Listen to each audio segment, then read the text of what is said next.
Folks, how's everybody doing this evening? You good? That's what I'm talking about. Nothing like being in the neighborhood. So first, I'd like to thank all of you so much for coming this evening. This is an official public hearing by the City Council of Philadelphia. We will start out with the script. We'll lay out a couple of ground rules. I'll turn it over to the councilwoman, who I want to thank so much for hosting this event for us tonight.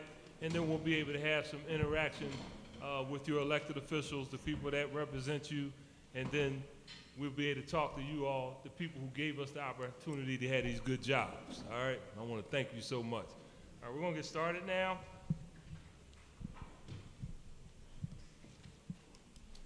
This is a continuation of the public hearing of the Committee of the Whole regarding bills number 160, 170, 160, 171, 160, 172. And folks, I'm going to ask you, please be a little quiet, because we actually, the stenographer has to be able to hear, and everybody who speaks tonight will be given a chance. And resolution number 160, 180.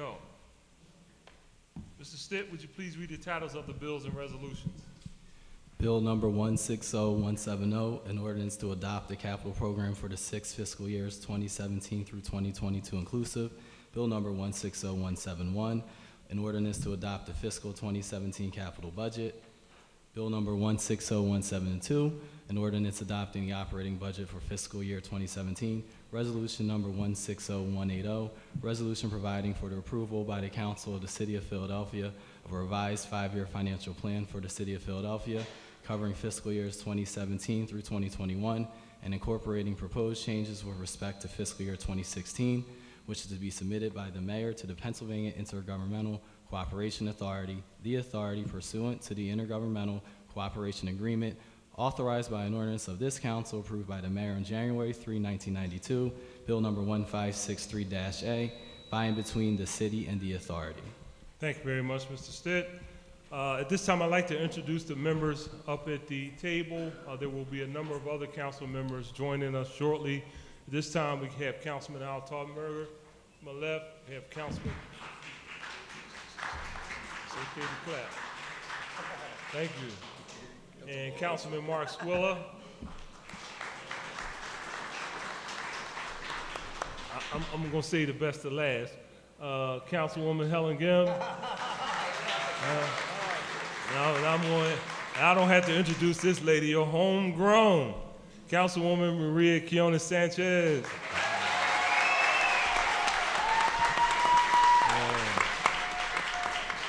I knew that was going to happen.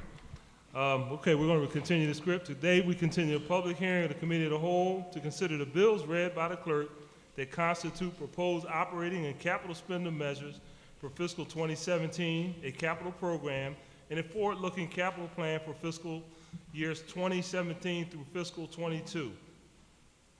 First of all, I'd like to say, since you have entrusted this elected body to be your stewards of your taxes, I firmly believe that all spending measures should be reflective of your priorities.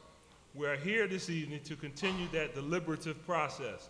This body would like to hear from you on what you want to have considered in the fiscal year 2017 operating and capital budget, multi-year and 5-year plan and capital program.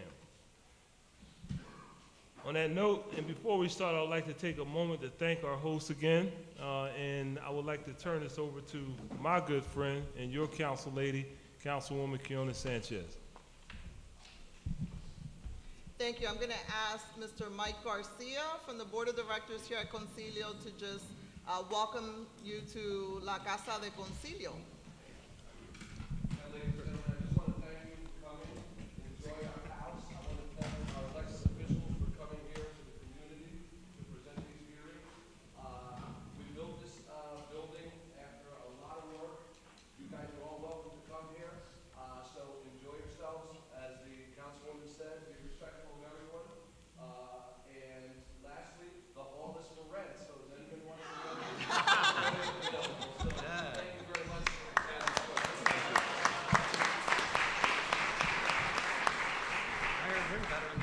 Thank you, Mike. I just want to take a moment and acknowledge the former executive director of Concilio, who is now a deputy managing director for the city of Philadelphia, Joanna Otero, who is here.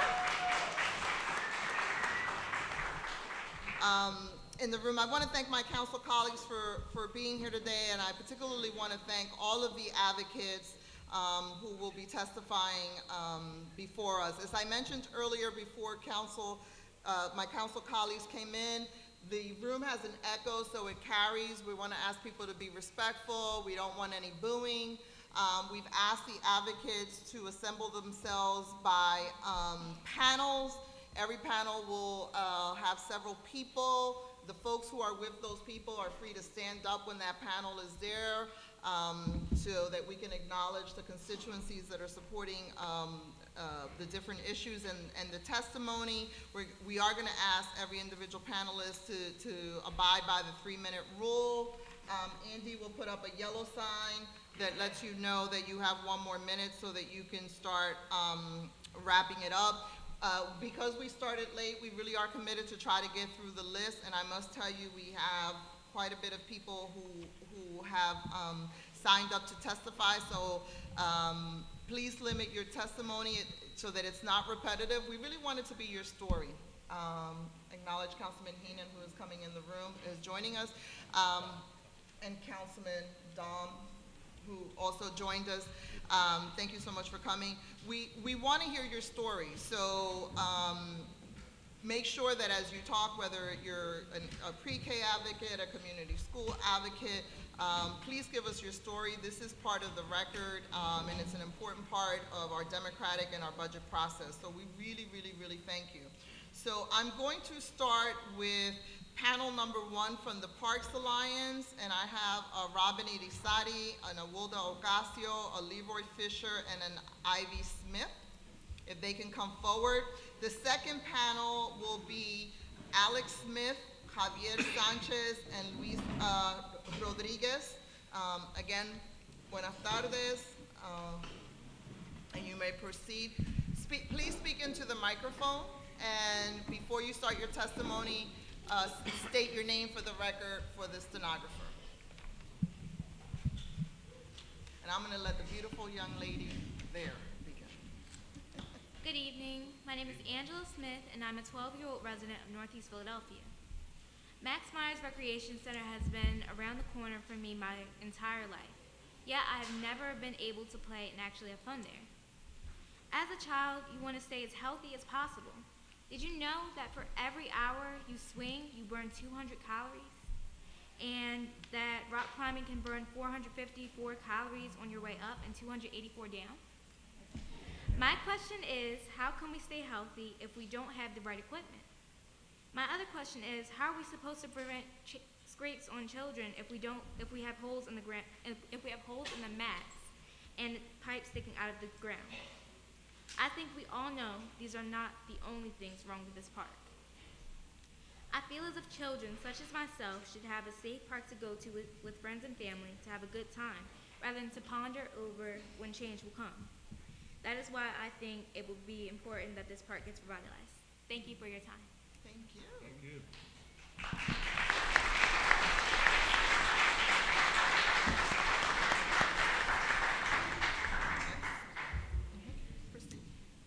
Good evening, council members, staff, and members of the community.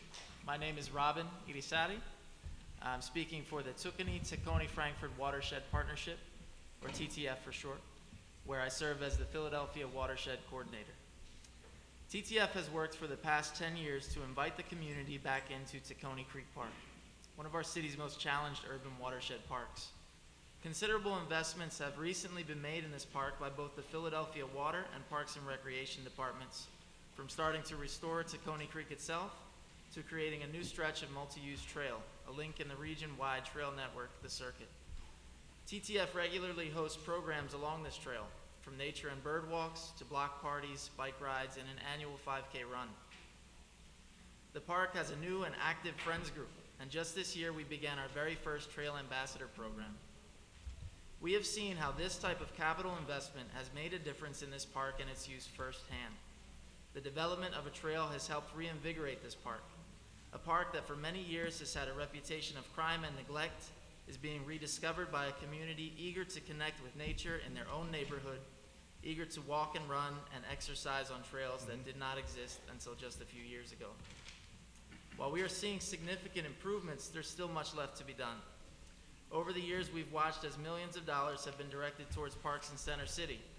Meanwhile, many neighborhood parks like Tacony are still lacking basic investments, like proper lighting, signage, and benches, which would make our parks safer and more welcoming for our community. These type of investments demonstrate the city's commitment to protecting our critical green spaces, which are essential to healthy, active lifestyles and instrumental in educating students about the natural world around them. The TTF Watershed Partnership strongly supports Mayor Kenny's bond initiative as a timely and much-needed investment in our neighborhood parks and facilities, which have been underserved for far too long. Thank you. Thank you.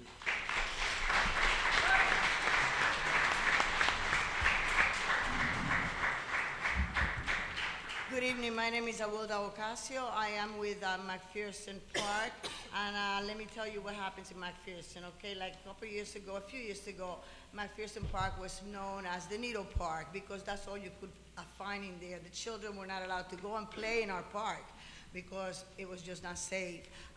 With the help of our Maria and the Parks Alliances, we were able to redo that park. Now we have a Kaboom playground, we have got cleaning, we have got, we're good now, but we could be better. There's a lot of other things that need to be done, that have to be added.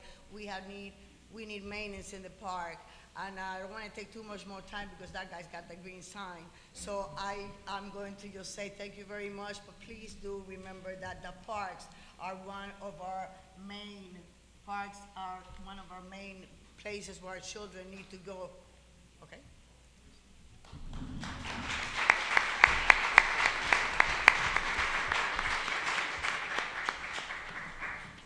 Well, good evening, all, and thank you for having me. My name is Leroy Fisher, and I'm the current president of Hunting Park United. And as we all are aware, Hunting Park is a jewel in our city that has received a lot of investment over the last 3 years, $5 million invested. And that investment is the perfect example for the rest of the parks and throughout the city, where you see an 89% crime drop within a half-mile radius of the park. We are the example. We are the reason that investments should come into parks and recreations, into buildings that have not been maintained and updated in quite some time. Although we have a large investment in Hunting Park, and we have a lot of new facilities from playgrounds to ball fields to new lighting and maintenance, we still run into problems with buildings that are in disrepair. I'd ask that City Council find a way to please help us, help the community, and also use the example of Hunting Park throughout the city as a means to make our city better, reduce crime, improve programming for our children throughout the city. Thank you. Thank you. Our next panel, Alex Smith, Javier Sanchez, and Luis Rodriguez. If anybody needs translation, please let me know. Councilwoman.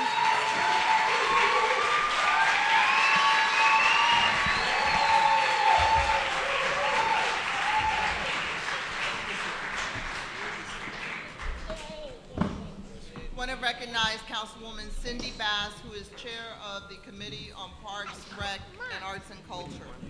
Sit back, okay? How you doing? My name is Alexander Smith. I'm representing Coca-Cola Teamsters. I'm also the program and donation coordinator for a local nonprofit. I brought my 4-year-old daughter here today. She is in preschool, so I definitely understand the importance of pre-K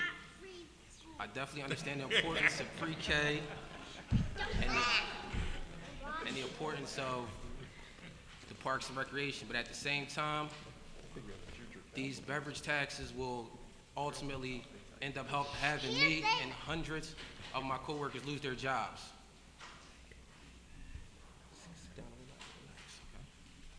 So, even though, like I said, I understand the importance of preschool. I do a lot of work in the community.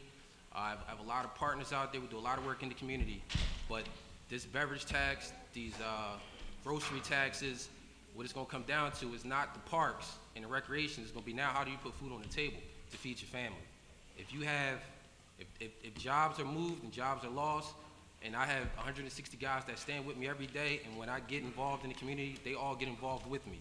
If they don't have a job, they can't go in their pockets, begin to fund these back-to-school drives, all the stuff that we do to help the community. Now, my biggest fear has always been that when I'm out here doing this work, that I see the guys that I've been working with for these years in the line receiving the stuff that I'm out here doing. So hopefully the council can come to an alternative to fund these programs that are important, but I don't want to see any job loss. Love the guys that I work with. We want to continue to be self-sustaining individuals, working hard, paying our taxes, and bettering this community.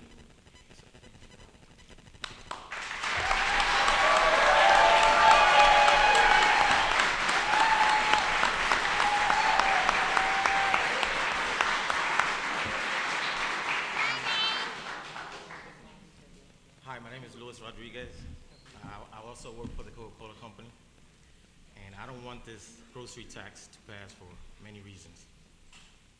We as middle-class working families just cannot afford it. We already struggle as it is to make ends meet. Also impacting us as families and our bonding time together, because due to this tax, we will have less money. This will impact our going out time, movies, dining, road trips. We just cannot afford it. Summer is almost here. Major family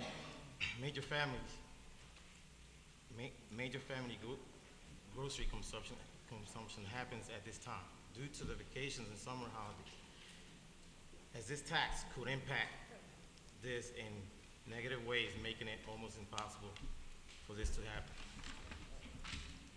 As an employee of the beverage company, I will be directly impacted. If consumers do not purchase our product, we will be obligated to reduce staff and eventually go out of business. There are other ways to raise this revenue for the city of Philadelphia. This is not the way to go. It does not benefit low-income families of Philadelphia. With this being said, we as a community strongly oppose the Philadelphia grocery tax. Thank you.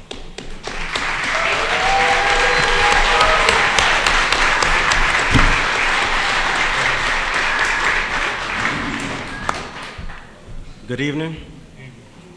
My name is Javier Sanchez, and I work for Coca-Cola. I work for production, so we produce the cases that we supply the community, the whole city, the tri-state area. Not only do I work for Coca-Cola, but I also live in this community, right? We have a lot of small businesses that depend on selling beverages to generate income to supply and help their family, right? If this tax that's proposed goes through, it would definitely jeopardize a lot of jobs. Not only at Coca-Cola, but the small businesses. It would definitely jeopardize jobs. I have two young daughters, 6-year-old and a 1-year-old. So I definitely need a job to maintain and supply everything they need. If you pass this tax, when you go to the grocery store, that bill that's $200, $300, depending on what size of family you have to get your juices because, of course, juices have sugar in it. So you have your Capri Suns, your flavored water, not only your soda, your iced teas, everything that you go to, your lemonades, it will get taxed. You know, so everyone has to understand it's just not a soda tax, it's a beverage tax. You know? So not only do we pay 8% in sales tax, which is ridiculous, New York is 10% sales tax. We're at 8%, we're nowhere near close to New York. So adding a 3 cent per ounce, is per ounce. It's not per container. So you have a 2-liter, 60 ounces. Do the math. You're paying $4. So now these small businesses have to generate enough money to make a profit, right? Everyone's in a business to generate profit. You're not just cutting costs and cutting even. You gotta understand, like, this is what's gonna happen. 3%, 3 cents per ounce, not per container. There's definitely other ways that we can generate money, and we have to get creative and come up with those ideas. Taxing the beverages is definitely not the answer. Thank you.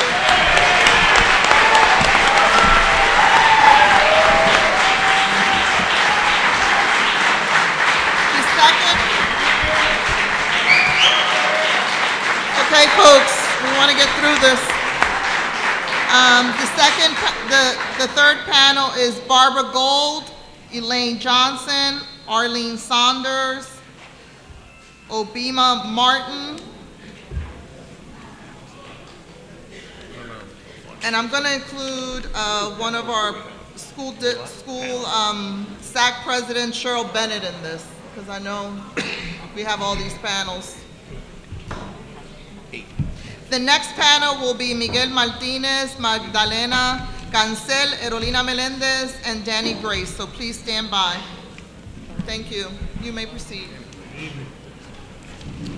Good evening. My name is Barbara Gold. I'm a pediatrician. Hold on. Go ahead. You got your, Keep your voice down, please. gavel. Nah, I'm not gonna use Go ahead. it. Can't use it. Good evening. My name is Barbara Gold, and I'm a pediatrician. My entire professional life, I've been a pediatrician in Philadelphia, so I know about the 2 public health issues addressed by the soda tax: the importance of pre-K for all children and the obesity epidemic issues. The World Health Organization announcement this week that the incidence of diabetes has increased 4-fold in the past 25 years concurs with my observations over 40 years in practice. Make no mistake, these are public health issues. First, the frightening increase in obesity, prediabetes, and diabetes in the past 30 years. Medical research is clear that the increase in consumption of high-sugar foods, including beverages, is related to this health crisis. Why is this a crisis? Well, for the children who must take daily medication, including sometimes insulin injections, go on strict diets, monitor their blood sugar, and who have trouble enjoying normal childhood activities, it is sad. But statistically, it also means that as they age, they are more likely to suffer all the complications of their disease: kidney failure, blindness, nerve damage, heart disease, and we will all end up paying for this in increased healthcare costs, just as we have all paid the costs of lung cancer in people who used to smoke. Some argue this is a regressive tax on the poor, but we will all pay sooner or later. Some argue that government should not be in the business of legislating health, but there's a long history of public health interventions, from shutting the public water tap that caused a cholera outbreak in 19th century London, to mandatory reporting of cases of TB and HIV/AIDS, to use of seatbelts, and warning labels on cigarettes. When a huge epidemic sweeps the country, the government should act to help protect the citizenry. The second issue here today, citywide pre-K, is also a public health issue. Studies have shown that children who spend their early years in homes where parental education levels are low and poverty-related stress levels are high hear millions, literally millions, fewer words than those in families where this is not the case. Many children who enter kindergarten or first grade poorly prepared to settle into school routines and to undertake learning will drop out of high school sooner, have lower paying jobs all their lives, and tend to have more interactions with the criminal justice system.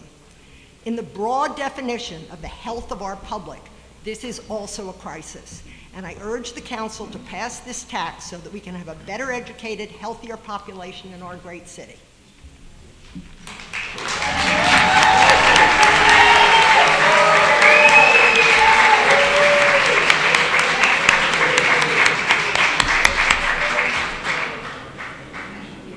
Good evening to the members of council and the president. My name... I know if you think you're whispering to the person standing next to you, it's quiet, but it really carries. So just ask if you all please, if you want to talk, please go outside in the hallway, because it's really not fair to the people who are trying to testify and get their point across. Thank you for your cooperation. Wait a minute. Okay. Good evening to City Council. My name is Obiama Martin, and I am here as a parent, I am here as an educator, and I am also here as a teacher. And the first thing I want to say to you is that as a mother of 5, 4 boys and 1 girl, my son last year, I live in Overbrook Park, and my son last year, who's 15, was out on the court playing basketball when some guys decided to open fire while he was playing basketball in the park. And so I cannot allow him to play basketball anymore because it's not safe. Also last year, at the school across the street from my house, Lamberton, my 11-year-old son was punched in the face from behind, and I advocated to him not to defend himself, to go to the school and let them handle it. And it took a week for the boy that hit him to be suspended because the disciplinarian was not there and the principal would not do anything. And so it is very, very important that we have the funding in place to support the schools, to support the education system. As a mentor to individuals in the Juvenile Justice Center, they need direction. They need an education system that have the right accountability measures in place. They need counselors. They need teachers who are not overworked, who do not have 30 children in the classroom with no support. As a preschool teacher and educator, our teachers are overworked and underpaid. And so we're looking at the bigger picture as a whole. This tax will allow the whole system to benefit. It will keep our children from being in prison by the age of 7 and 5. I'm working with teachers who are working with children who are being taught in 3rd grade how to sell drugs. They're getting on the school bus with drugs, cocaine. I have a daycare worker who found drugs in the baby mouth last week, a bag of Coke. And so how can we be negligent? How can we even argue about not passing a tax that's going to do the right thing for our children and for jobs? We're talking about sustainability. Yes, I understand that there will be jobs lost, but there will also be more jobs gained because we'll have a better educated system of this new generation coming up. And so we really need to choose what is going to be beneficial to us in the long run. Are we thinking about more criminals, or are we thinking about an educated workforce? Thank you, ma'am.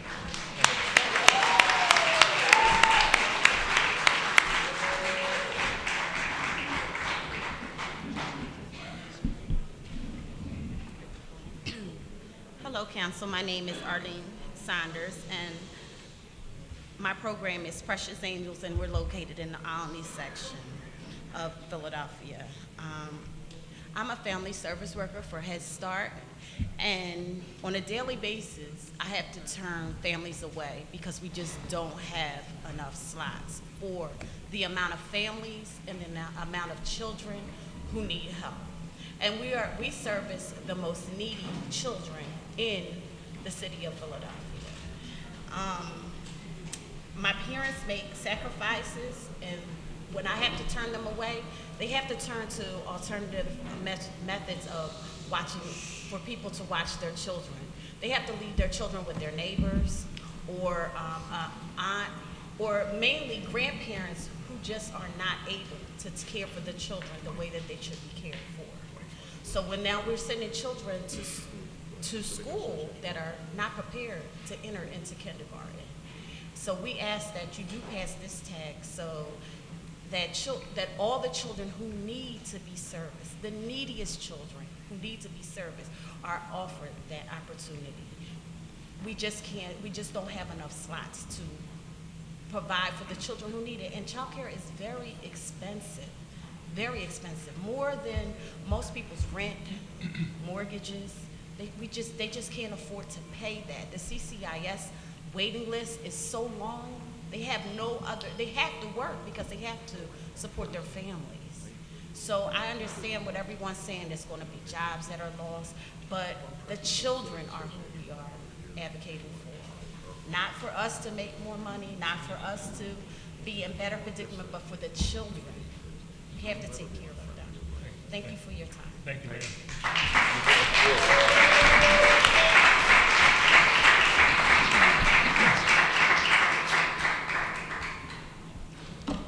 Hello, Council. My name is Elaine Johnson. I'm the owner and founder of Johnson Child Care Center here in Philadelphia. I have 2 locations. I have an infant toddler location and also a preschool program. I'm here advocating for the children in my community. I have pictures in front of me. This picture here is a picture of the children in my program. And this picture here is the picture of my grandchildren and my children that were raised in my program, and also who are in my program right now.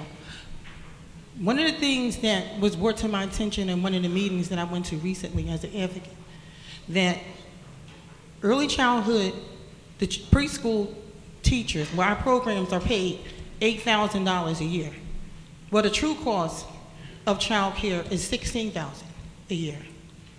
The prisons get $40,000 a year per person to, I guess, for room and boards or to house prisoners. To me, that number is upside down. We're talking about a sugary tax that's going to offer more money to our children, for our children to be educated.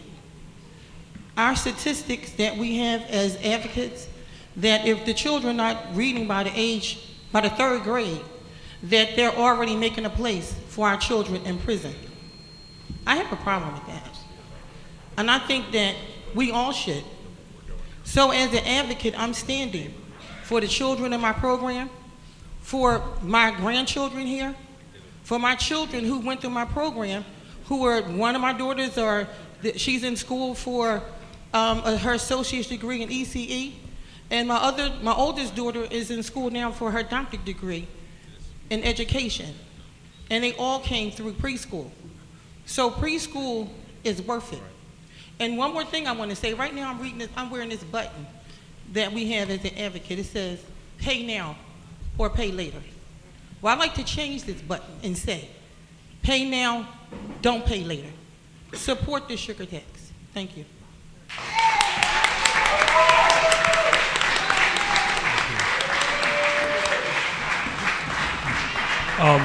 For the record, Councilman Green and Councilman David O have joined the panel. Thank you. Please proceed, ma'am. Good evening, everyone. My name is Cheryl Bennett. I am the SAC chairperson for John Welsh, along with the parent volunteer coordinator. I'm here to represent the parents today. I'm not here to represent my titles at the school. The schools are asking for parent volunteers or more parent involvement, but when we come up to get involved, the teachers are not passing out the materials that are sent home for parents to even be involved in. I just recently had a Parent Appreciation Day on March the 29th. And this Appreciation Day also included the fact that the parents needed to come out with a budget. A lot of parents don't know that they are entitled to come out and sit in these budget meetings. But if the principal and if the teachers are not letting this be known, then they don't know. And then they want to know, why is money spent this way and why is money spent that way, when we have the right as a parent to speak upon these things in these meetings. Also, I'm here to just tell parents that we have a voice.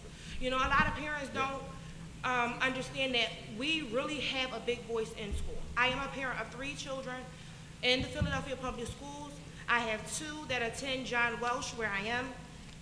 And parents just need to come out. They need to come out, they need to support their children, they need to support their schools, but also the principal, the teachers, everyone needs to rebuild relationships. A lot of relationships are torn because of principals not being available to talk to, like you said. Principals pushing it off on other people when it's their responsibility to look after our children, to be responsible for our for the children, for the teachers, is their responsibility as building administrators. Also, I wanted to let parents know that there's a Title I public view binder in each school of your office. Every parent should be able to go and look at that binder. That binder has all the information that you need to find out about what's going on with your school for the year. Again, this is not advocated or this is not told to our parents in the schools because for what reason, I don't know.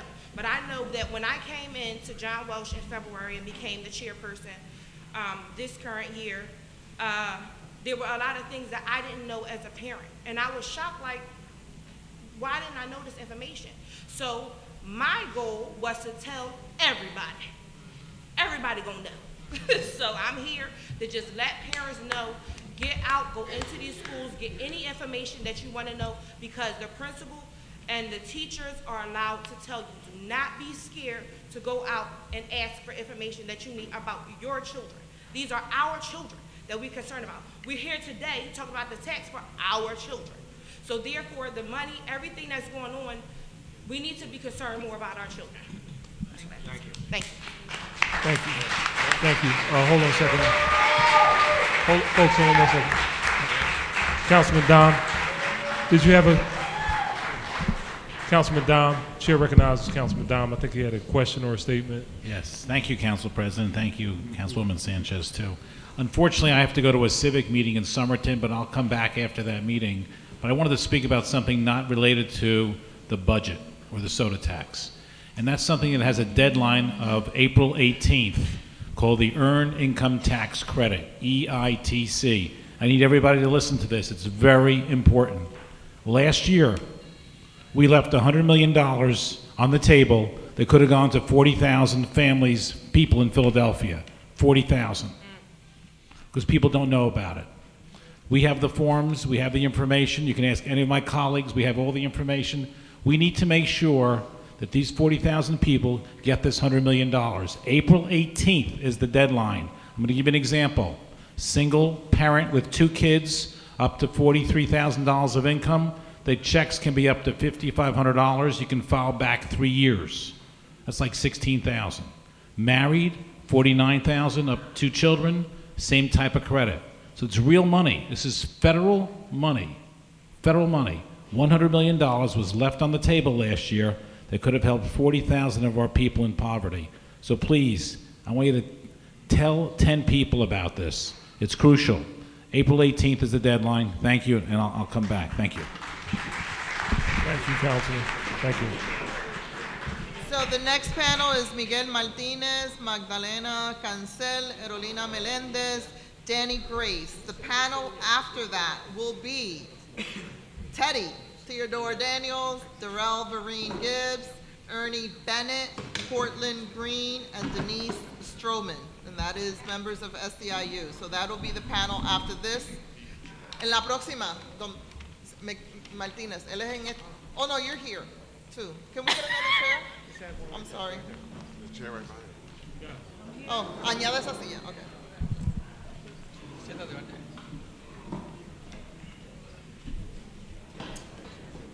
I know somebody took a chair. No, just heard me speak. Folks.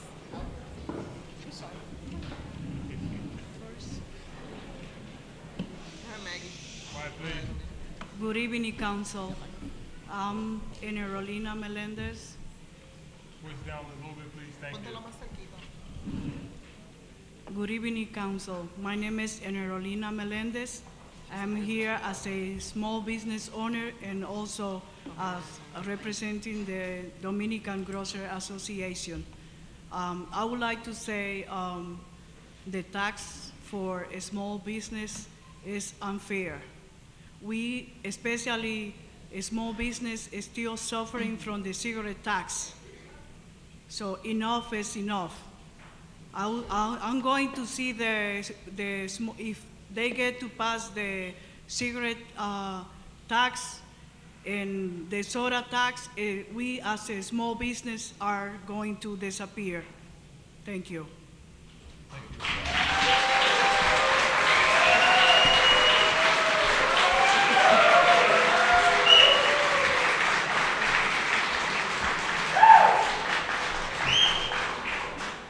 All right, so I don't have anything prepared.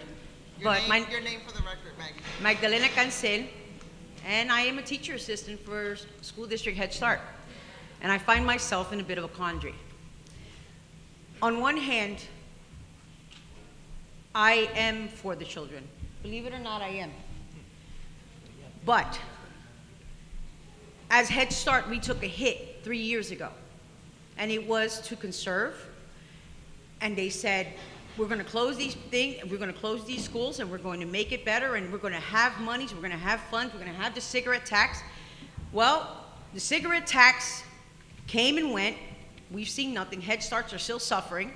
The universal pre-K is universal pre-K, but make no mistake, it's not Head Start.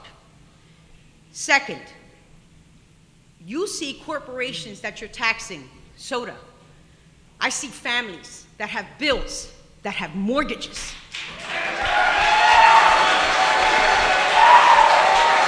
It's very simple.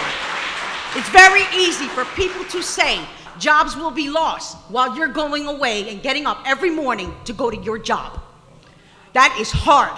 That's harsh that you would say something like that. We have bills. These are families, just like yours. They have needs, just like yours. So we can't have this soda tax, because make no mistake, a soda tax will turn into a food tax. And they'll increase that too. And guess who that's gonna hit? That's gonna hit the poor of this city. And guess what? That includes you too.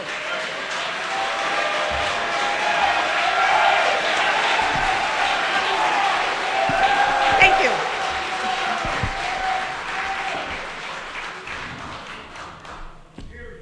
Good evening.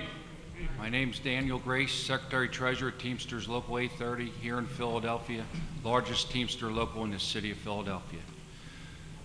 Council President Clark, members of the City Council, here we go again. For the third time, the city is trying to pass a soda tax. Twice previously under former mayor, this esteemed body rejected the soda tax, viewing it as regressive, unfair, and it punished one industry to the exclusion of all others. Ladies and gentlemen, nothing has changed.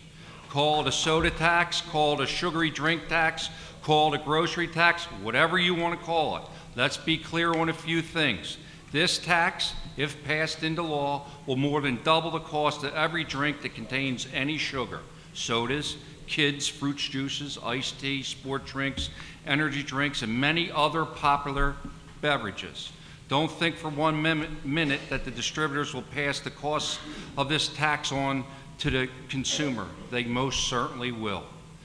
The other bitter irony is that the very people the tax revenues are supposed to help, the inner city poor and the underemployed, will be the hardest hit by this tax. They won't have the ability to leave the city limits to buy their sugary drinks, although they may become the main patrons of the underground market that will certainly spring up if this tax is passed. From the Teamsters' perspective, we stand to lose as many as 2,000 jobs in the region if this goes through.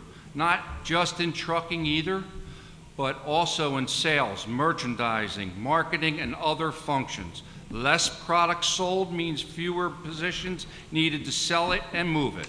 You're talking about good, family-paying, family-sustaining jobs are on the line. People who are affected will likely leave to find work elsewhere, meaning a reduction in the city's tax base. In closing, I want you to know that I and my members support pre-K and all other noble programs that Mayor Kenny seeks to fund. But there has to be a better way, a fairer way, a more predictable and sustainable way to fund these programs rather than placing the enormous burden on the back of one industry. I thank you for listening to me, and I'll take any questions.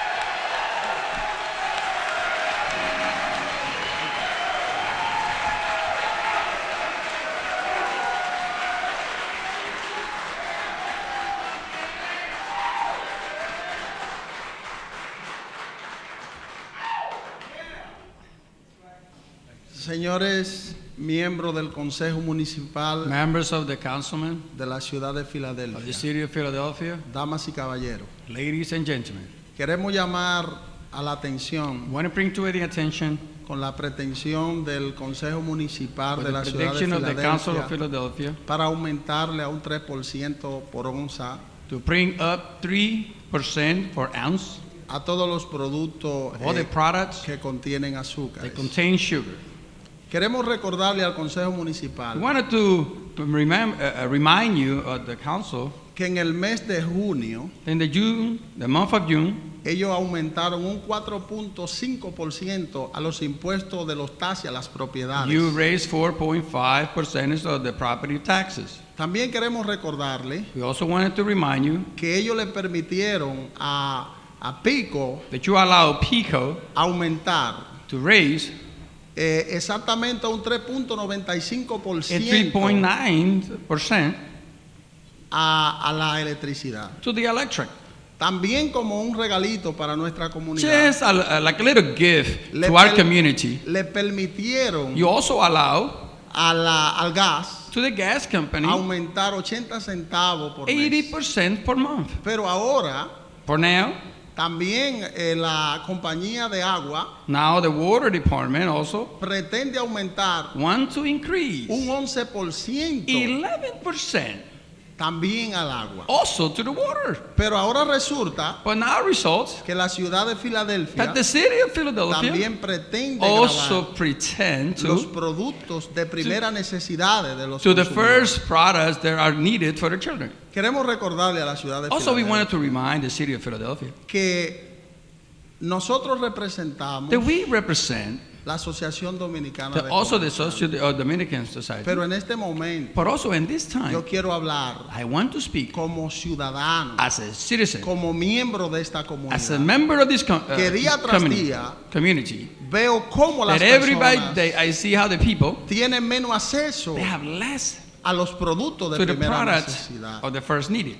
Queremos recordarles We want to remind you, que nosotros no estamos opuestos a que ellos hagan esos proyectos que we're quieren, not against that you develop these products that you want to develop, pero que busquen otro mecanismo but find another mechanism to do it para que la clase de poseída so that the lower class of people no sea la que will pague not be the one paying esos impuestos. those taxes. Queremos We recordarle want to remind you que esta ciudad that this city del amor fraternal of the supposed to be love, no la vayamos a convertir that we will not turn it en la into ciudad del espanto. the city of hatred. Queremos recordarle We want to que remind dentro you de las 10 ciudades de la Unión Americana, that in the 10th city of the United Americans, la ciudad de Filadelfia the city of Philadelphia ocupa el cuarto lugar is the fourth runner dentro de las ciudades inside the que cities. tienen los impuestos más elevados. They have the higher taxes. Please, por favor, piensen en los más deposeídos. think about it.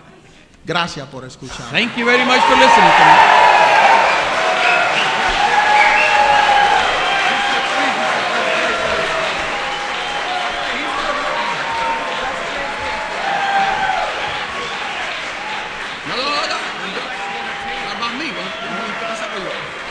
Do I get a chance? Oh, you wanted to testify too? Yeah, I would like to say something if I may. Very quickly. I will be brief. I will be very brief. You know, it's nice when people want to take and use our children as a shield. My name is Pastor Israel Farrow. And everybody wants to say, well, we want to have our children to be healthy. And that is a beautiful thing. But the thing of it is that what do you do with poor people that are only living at $500 a month by their Social Security, raising grandchildren that their parents left behind, and they won't even have $1 when they used to go to the store, send the kid to get a juice. Now, you're going to send them with a $5 when you don't even have it? Here comes the taxes, here comes the water bill, here comes the electric bill. It's all good if you go somewhere else they have money. But look, every time the elections come and every time the people say that our community gets 5 million, 10 million, I'm a community man myself. I don't see none of that money hitting our streets. I don't see that money hitting are people, the stores. I don't see anything. But what I see is the city of Philadelphia applying more duties, like breaking the laws in the store because he doesn't have this, because the city says you must have a fire extinguisher on the side of the entrance or whatever. I'm just putting something up there that you will see that when you come to a white neighborhood, not being racist, but you go to a white neighborhood, a beautiful store, come to our neighborhood, walk through our stores and see. You can't even hardly walk through because they cannot afford a bigger space. And we need it, the community need it. That's what it's called convenience. We ain't gonna have no convenience if you pass this tax. And what's gonna happen if we have problems now with people breaking the law and stuff like that? What do you think is gonna take place? It ain't gonna happen in the white neighborhood, but it will happen in ours. Murders like left and right. And you heard it here first. You don't have to take my word for it. But see later the statistics if this goes through. Thank you. You guys can Teddy,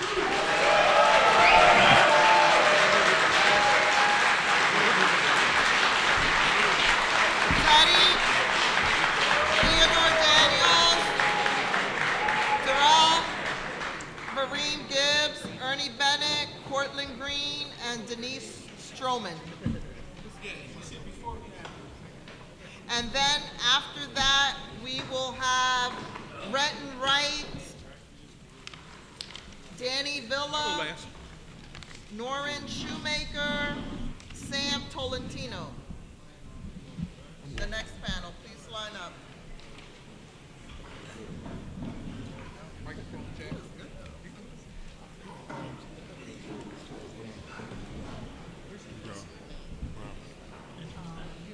Good evening, council.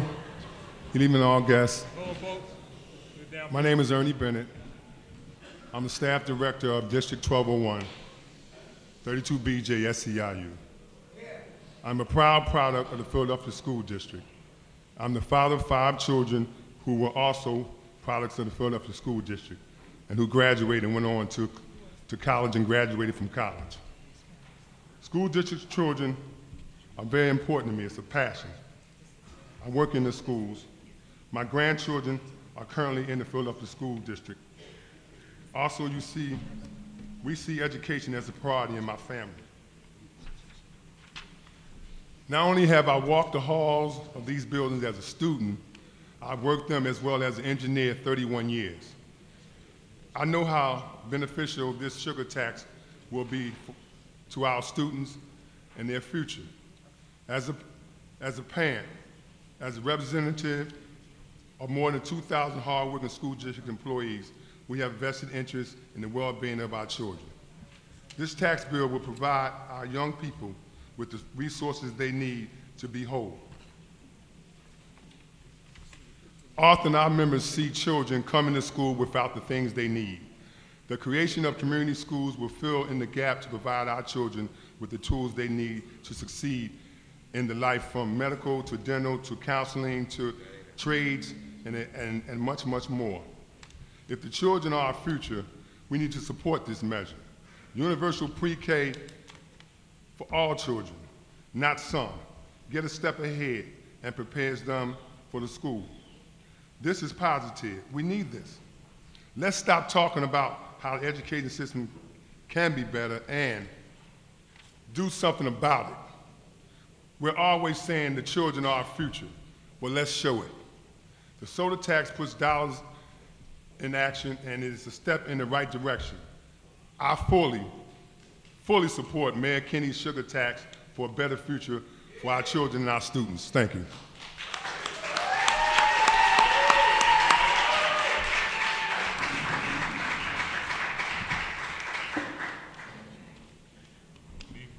How you doing? My name is Darrell Gibbs. I'm from West Philadelphia. I live in the Overbrook area, and I'm here to support the mayor's sugar tax as well. The sugar tax helps for the education of our children. And being a father of 2, I have 2 kids. I got a son, he's 2, his name is Daniel, and I got a stepdaughter, her name is Morgan, and she's 8 years old. That their education and development is very, very important to parents like myself. My son going into preschool, why is that important to me? Children need the development that preschool provides to prepare them to go into school. It provides them with the structure that classrooms have, as well as the social skills that kids develop by going to preschool, other than kids who don't.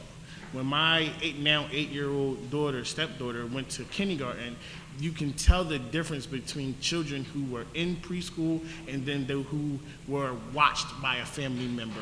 They didn't have the same interaction or focus in the classroom.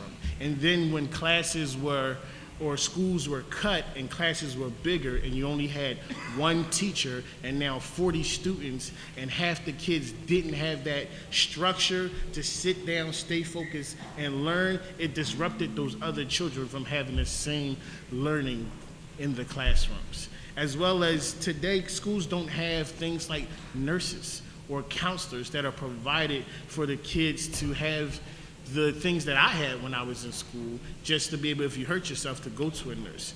If you needed someone to go talk to because everything wasn't going well, you had that. They don't provide that in school today. These sugar tax will provide funding for those things like pre-K and community schools, as well as playgrounds. My daughter goes to Lewis Cassidy that does not have a playground. Not a swing, not a slide, not a jungle gym, not nothing. They have concrete, 50 feet of concrete and 2 little tic-tac-toe jumping things that they're allowed to play with, which means their recess isn't like recess when we had recess, when you can go and swing on the swings. The closest park is 5 blocks away, and I don't know where y'all live, but my kids are not walking 5 blocks with one teacher and 40 kids.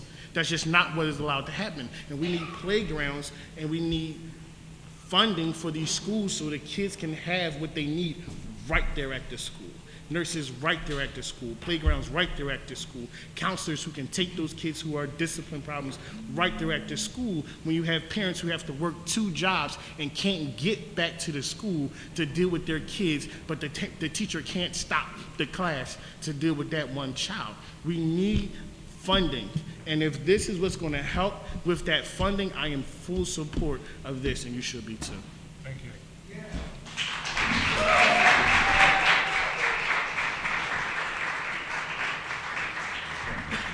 Can you hear me? Good evening, Council. My name is Cortland Green. I would like to talk to you about the organizations that support sugary drinks. 45. We got Action United, Ask Me Council 1199, C, Ask Me District Council 33, Ask Me District Council 47, All in the Family Group Association Incorporated, Alliance of Community Service Providers, American Federation of Teachers, Philadelphia, American Heart Association, Belmont Alliance Civic Association, CDC, Bicycle Coalition of Greater Philadelphia, Cecil B. Moore, CDC, CEVA, Center for Popular Democracy, Center for Science and Public Interest, Children's Village, Delaware Valley Association for Education of Young Children, Eastern Pennsylvania Clean Water Action, Education Voters Pennsylvania,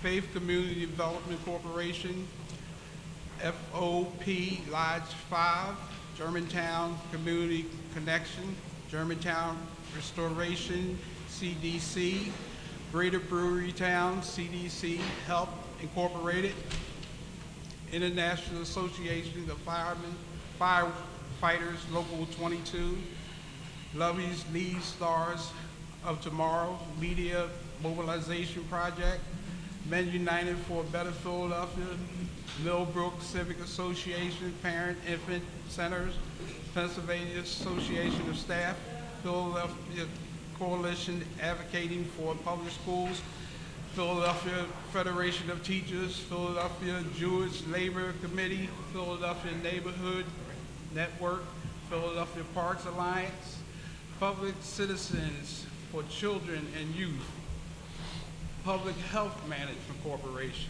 SEIU 32BJ, SEIU Healthcare Pennsylvania, SUIU Local 668, SEIU Pennsylvania State Council, United Hair Local 274, United Hair 634, Youth United for Change. Thank you, Council. Thank you.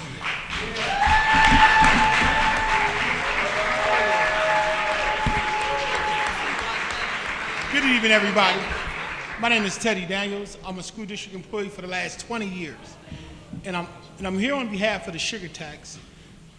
And I understand the pain of the people who works for the soda companies. But at what time do we do something for these kids?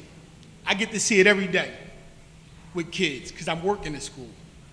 And I'm trying to figure out, if we don't do this, what we gonna do? Because we gotta do something. And at some point in time, enough is enough. Now, I can't afford to send my sons to private school, Catholic school, or anything else. And I'm a public school graduate. And I take pride in being a public school graduate. But public school done changed. It done changed. And it didn't change for the better. It changed for the worse. Now, when do we get on board about these kids? If these kids are our future, and they're gonna be sitting up there where you guys are at one day. When do we start to help the kids? What do we have to do to get everybody on board for the kids? Not just one kid, all kids. I wouldn't care where you came from, but all kids. At what point in time do we do that? So if the sugar tax will help my babies, then I'm all for it. I'll be honest with you, because I got mine to think about. I'm good. I'm on my way out. I'm not on my way in. So if you don't think about your kids, think about mine. Because something had to happen here. And I don't want for these cats to lose their jobs over this sugar tax. No, I don't want nobody. I get it. It's hard out here. It ain't easy living in Philadelphia. Trust me when I tell you, been here all my life. It ain't easy living here and dealing with the nonsense that go on here. But at what point in time do we do something? Now, most of y'all seen me, and I done spoke to city council with most everybody sitting up there. Y'all know where I stand. I'm for the betterment of Philadelphia in a whole, not half of the city, the whole city. If one part suffer, all of Philadelphia should suffer. And that's just the way it should be, all for one and one for all. City of brotherly love, sisterly affection. Well, when are we gonna get down to business here? We need to stop playing around. People need to stand fast, make a decision, and hold to it. But I'm not for anything going to that school district that's not going to help these kids. I want accountability, because we all know. I don't need to say, we all know. And people need to stand fast and do what they're supposed to do, not what they want to do. And maybe we'll be a better city. I don't know. But we got to do something. Thank you. Thank you.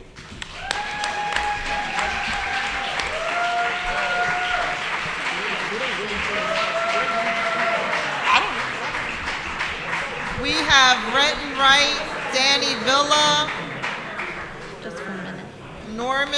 Norma Shoemaker, Sam Tolentino, and I'm going to include John Rosado in this mix, in this panel. Our next panel, so they can begin to get ready, is Will Gonzalez, Cheryl Bennett did it, Christian, Holland, and Pat DiCarlo. So right now, Renton Wright, Danny Villa, Shoemaker, Tolentino, and Rosado. Thank you, ladies. You're so cute. I've just been going this way the whole time, so I just ready? Council, thank you so much for giving us this opportunity to speak out on this issue. Okay. I'd like to thank Council for giving us the opportunity to speak on this issue tonight. This is an issue that is very important to everyone in the city of Philadelphia. First, let me introduce myself. I am Renton Wright, and I am a 30-plus resident here in Philadelphia. I come wearing a few different hats. I come as a parent, I come as a tax-paying citizen, and I also come as an employee of Pepsi-Cola. What I would like to say tonight is that this tax is going to negatively affect quite a few people. It will affect the thousands of employees who are employed by the beverage companies, but that's not the only people that it will affect. It will reach out and touch basically everyone in the city in a financially negative way. This tax is going to be a way for more money to be taken out of the pockets of the hardworking citizens of Philadelphia.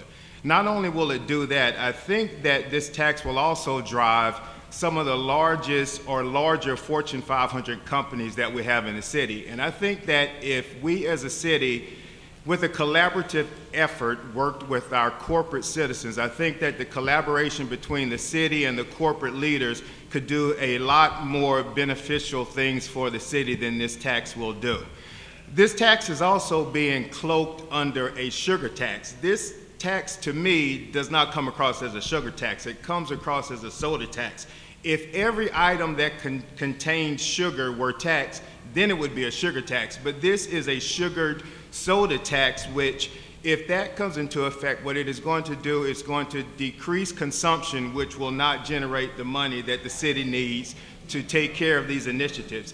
And lastly, I'd like to say that those of us at Big Soda, as it has been termed, we feel demonized by being called, number one, Big Soda, as if it's a negative thing.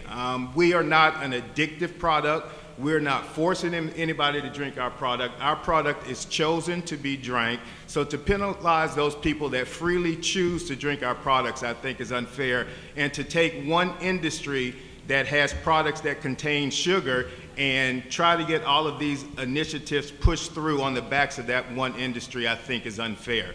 So long story short, I think that to better help the city and the residents of Philadelphia, I think bringing the corporate entities and the city together to work together on the front end of solving problems would be a lot better way than forcing the corporate entities individually to have to burden these types of taxes. Thank you.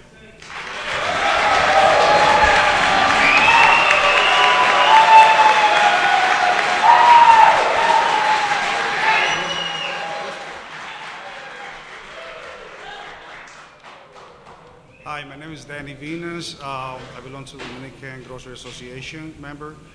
My story is we are 10 brothers and sisters, and we all got a store in Philadelphia. We came here in 1997, and we've been in business since 1997 up to now.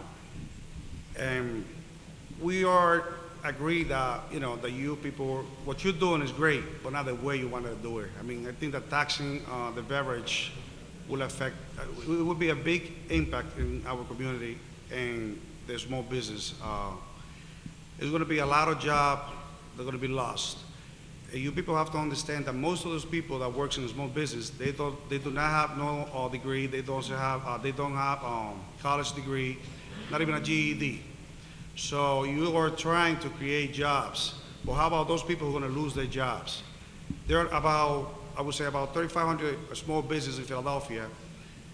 And if you pass on that law, I would say 40 to 50% of those small businesses are going to close. And that means a lot of people are going to be unemployed. Where are those people going to go? Every person that works in one of those stores, they're head of the family. They got a family to support. So I would say that you should reconsider, you know, that, and I think you should think about and try to get the money someplace else. I don't think this is the best way to get the money. Thank you.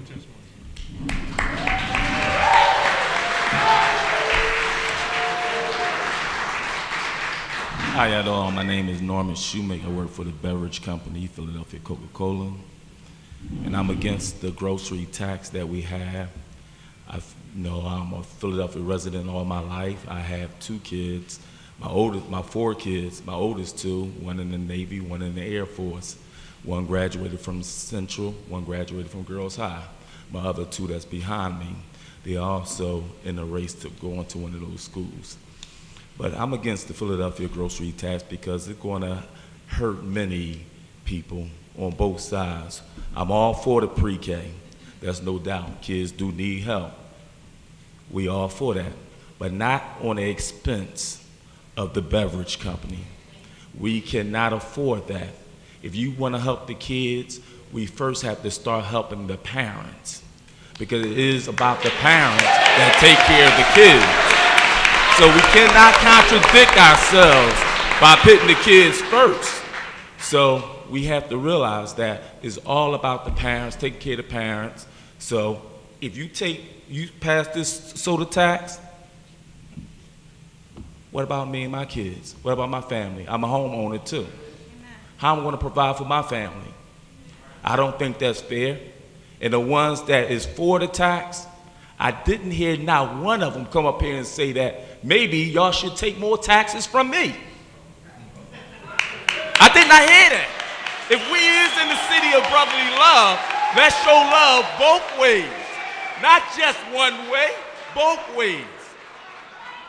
So I'm not attacking them, but they should not attack us either. So that's it, y'all. Thank you.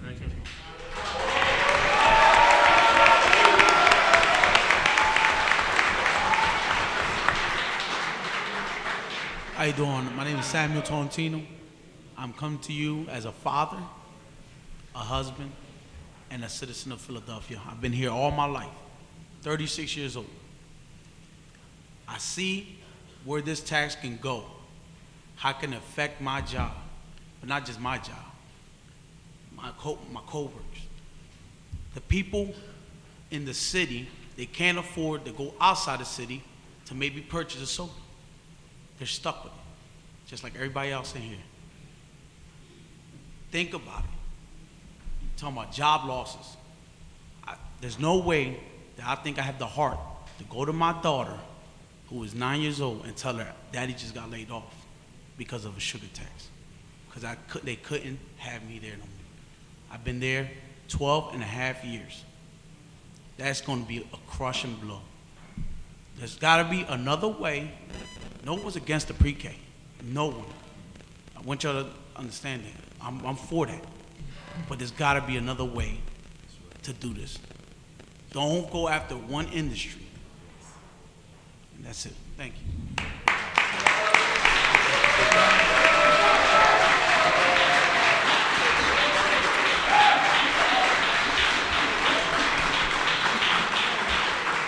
I have Will Gonzalez, Christian Holland, and Pat DiCarlo. If anybody else we missed from the advocacy groups, Andre, raise your hand. If anybody else who wishes, yes. I have a few more names that I'm going to call out, but make sure you check in with Andre. Thank you so much.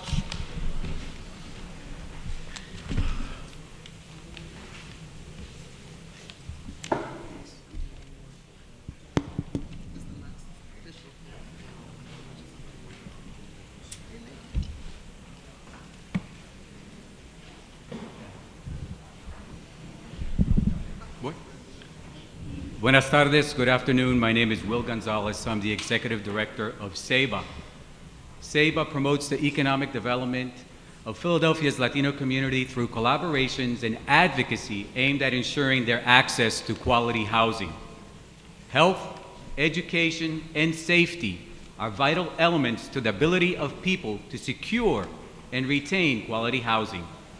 Accordingly, SEBA respectfully urges City Council to support the sugar-sweetened beverage tax as the most viable and healthiest way to confront the challenges that Philadelphia faces in the area of universal pre-K, the rebuilding of neighborhood parks and recreation centers, the strengthening of schools to make them into community schools, and the retrofitting of public buildings to make them more energy efficient. The legislation is not an attack on an industry. The community needs the industry as a source of clean, good water. Philadelphia, thanks to your leadership in City Council, has avoided the problems of Flint, Michigan. Philadelphia's water treatment facilities and water mains do not contain lead. However, many of us live in homes built prior to 1950 that are not free from the dangers of lead in our drinking water because the service lines and piping inside of our properties are connected by lead-containing solders and or have brass pipes, faucets, fittings, and valves that contain lead. The beverage industry provides us with easily accessible triple filtered water. The sugar-sweetened beverage tax is a way to encourage people to drink more water and avoid diabetes and other illnesses, while at the same time helping the industry transform itself and increase its output of clean water. The CDC, the World Health Organization, your doctor, and many others are not paid to conspire to undermine the industry. They articulate, that is the CDC, the World Health Organization, and your doctor, they articulate what is crystal clear and irrefutable. Sugar-sweetened beverages promote diabetes and are not healthy. When we talk about taxes on cigarettes, the term regressive is not used because we understand the ills of cigarettes. In the same vein, using the term regressive to describe the tax at issue today ignores, looks the other way, the ills of beverages that are subject to the tax. Sugar-sweetened beverages lead to health problems that are more expensive to individuals and to the community at large than the sugar-sweetened beverage tax. That is why we respectfully request that City Council support this tax. We urge industry, government, and the community to use this measure to work together to promote the drinking of safe water, the rebuilding of neighborhood parks, recreation centers, and libraries, creating community schools, and retrofitting public buildings to make them more energy efficient. This measure will advance positive outcomes in the health and economic development of the city, which in the long term benefits us all. Muchas gracias.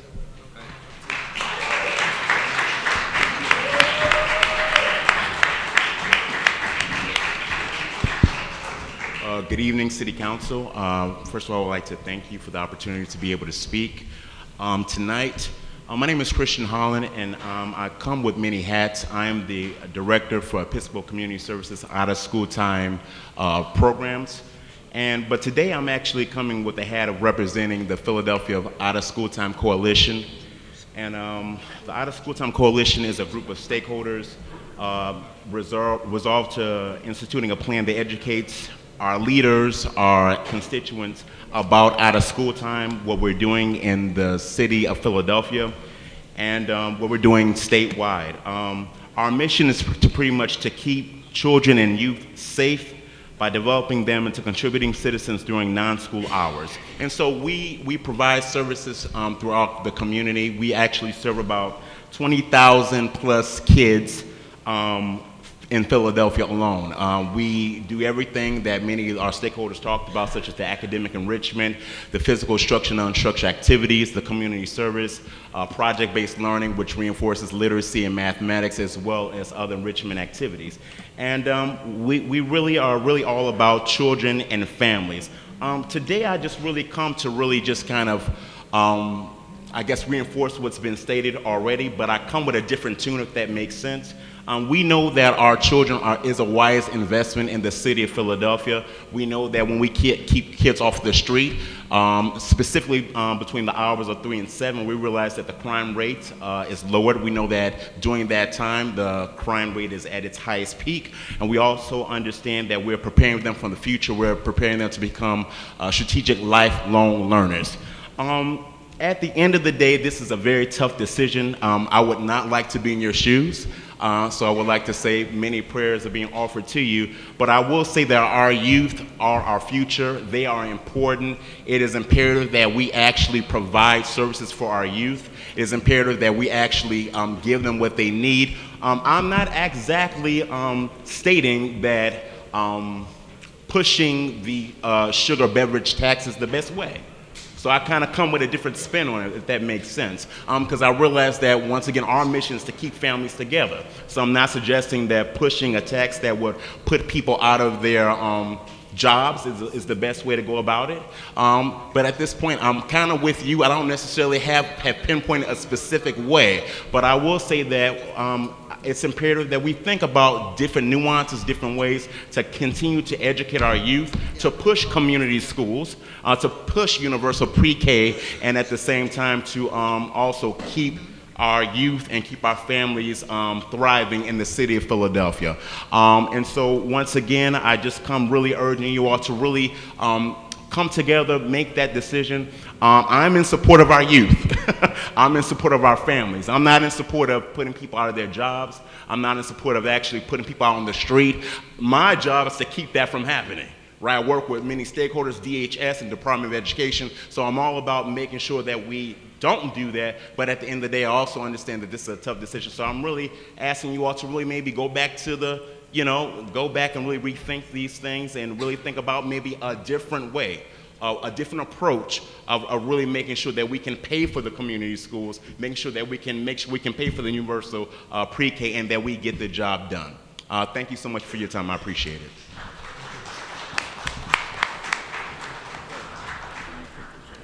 Good evening. My name is Patricia De Carlo. I'm the Executive Director of North Square Community Alliance, an organization that currently serves over 800 preschool children from the North Philadelphia area east of Broad. We cover from Girard to Hunting Park and from Trenton Avenue to 10th Street. This geographic area encompasses the largest Latino population in the city. Some other significant statistics are we reside in the poorest congressional district in the state of Pennsylvania and have the highest unemployment rate. Not good statistics. According to the Philadelphia Health Indicators Report for 2014, our service area reports the highest consumption of sugary drinks in the city, and 12.5% of residents in the service area have been diagnosed with diabetes, an obesity-related disease that leads to blindness, gangrene, amputation, and heart attacks. And no, I'm not exaggerating, that's what happens to you when you have diabetes.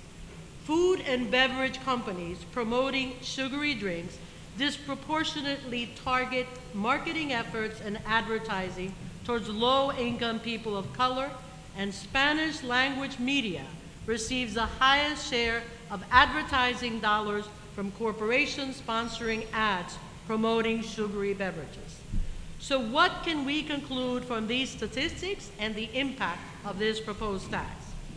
Our community will be paying the highest percent of taxes on these sugary drinks, when already they don't have enough resources to properly feed their families. By the same token, high taxes on sugary drinks could be a blessing in disguise. Some people may stop drinking them given the increased price. Not likely to happen. Addiction to sugar, as with cigarettes, is hard to kick. So we either tax the poorest, most health-affected population in the most regressive tax possible, or we figure out a way to make these taxes fund those activities most beneficial to the health, education, and well-being of the populations being targeted for the tax. Specific recommendations. Write into the law a specific percent of the funds being collected through this tax to a multifaceted advertising campaign in those affected communities that talks about the health consequences of sugary drinks, sugar, period, and the healthy alternatives. Not from public health funds, from your public health commissioner, who obviously is going to support this, not from some foundation grant you may be getting, but from an ongoing, dedicated fund from the taxes collected to teach about healthy, nutritional, culturally relevant foods, such as coconut water without the added sugar. It's really great for people. Align the funds so that the activities proposed to be funded by this tax are proportionately targeted at those communities suffering and paying for the brunt of the tax. What does this mean? Those communities, populations most paying for the sugary tax are aligned to receive an equal and proportional benefit from the tax collected.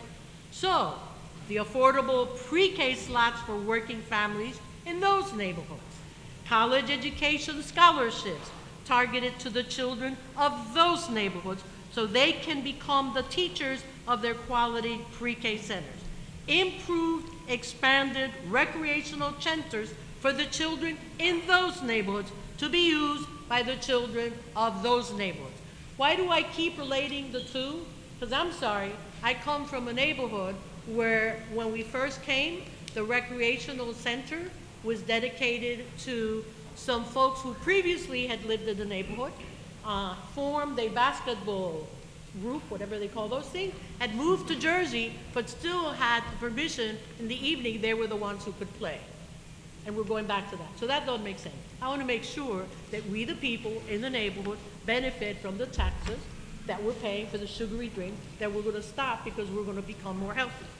20% of the children in our child care center are obese. So it's not just the sugary drinks, sorry, Coca-Cola, it is also the Entenmann's and the Tasty Cakes, right? So let's be fair.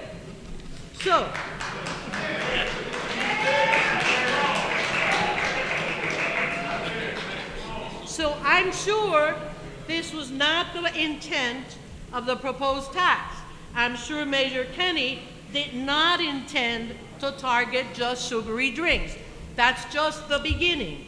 To those employed by Coca-Cola and the other bottling companies, fear not. Make sure your employer starts right now and begins to bottle healthy beverages. There's a multitude of healthy beverages to be bottled so that our people can buy them and not pay taxes. Thank you all.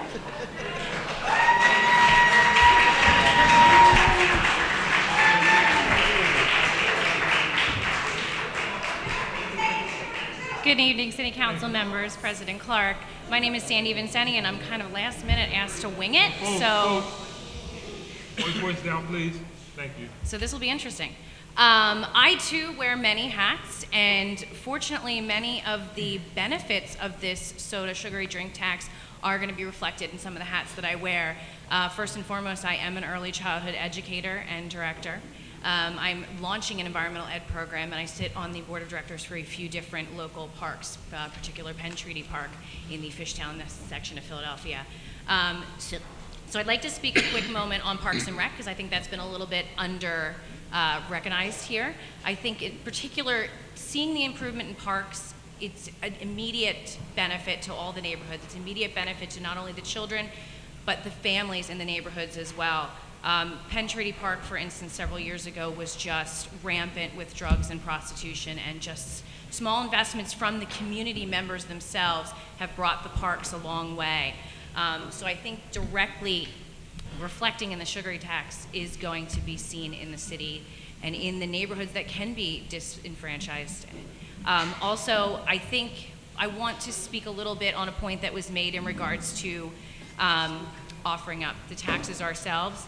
As part of the environmental education programs that I'm launching in partnerships with some of these parks, there are some vacant properties that we have paid off the taxes to give directly back to the schools themselves because we believe in it.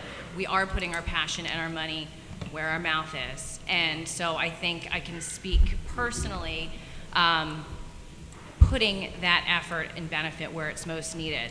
Additionally, see, I told you it was going to be interesting, me winging it up here.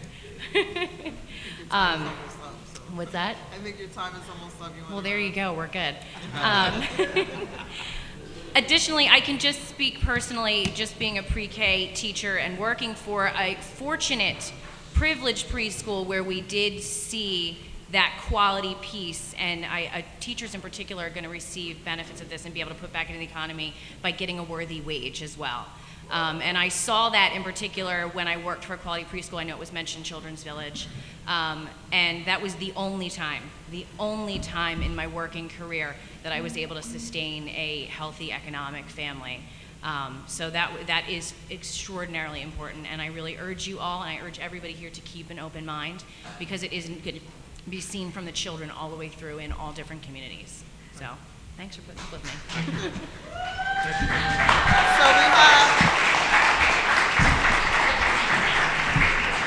We have two more panels. We promised we would get through and finish half an hour later because we started late. So I'm going to ask June Rosado, Dennis McKinley, and Orlando Cruz. And then our final panel, because he's from the home district, so you got to wait till the end, Mike. No. Mike McCrae, Julie Kausler, Kathleen Brown, Tony Walter, and Susan Haban. That'll be our final panel. Please, folks, let's be courteous. Hold your voices down, please. Thank you. Good evening. First and foremost, I want to thank you for this opportunity. Speak closer to the mic, please. First and foremost, I want to thank you for this opportunity. My name is Orlando, and I was born and raised here in the city of this great city of Philadelphia. I currently work here for Coca-Cola. As a resident of Philadelphia and a taxpayer, I am highly concerned with this proposed beverage tax bill. Like I heard a speaker earlier say, we continue to raise all the utilities, taxes. I look at my Comcast bill and it's a section just for taxes. Philadelphia is in the top 10 cities in the country that pays the highest taxes, coming in at number 4 of the highest taxes that we pay. Now the city wants to add a beverage tax. A 3-cent per ounce tax will hurt the low-income family. They will not be able to afford beverages for their meals. It will also have a negative impact on small business owners that depend on the residents of their communities to help keep them in business. Therefore, many of these small businesses will be forced to close in the hundreds, maybe in the thousands. Not only will this have a negative impact on my family and I, but it will also have a negative impact on my fellow Philadelphians. If this bill passes, I think we will all lose here in Philadelphia. Thank you.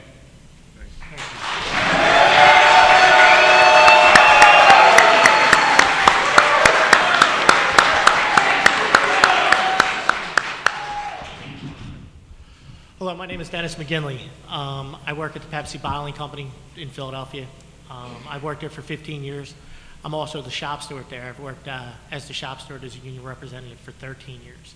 I have the pleasure of representing almost 400 guys who are going to lose their jobs if this bill is passed, if this tax is passed. Today, I've heard people talk, the only thing we haven't been, or hasn't been pinned on us is world hunger. We've had parents say how kids are going to jail. I'll be honest with you, I was born and raised in this city.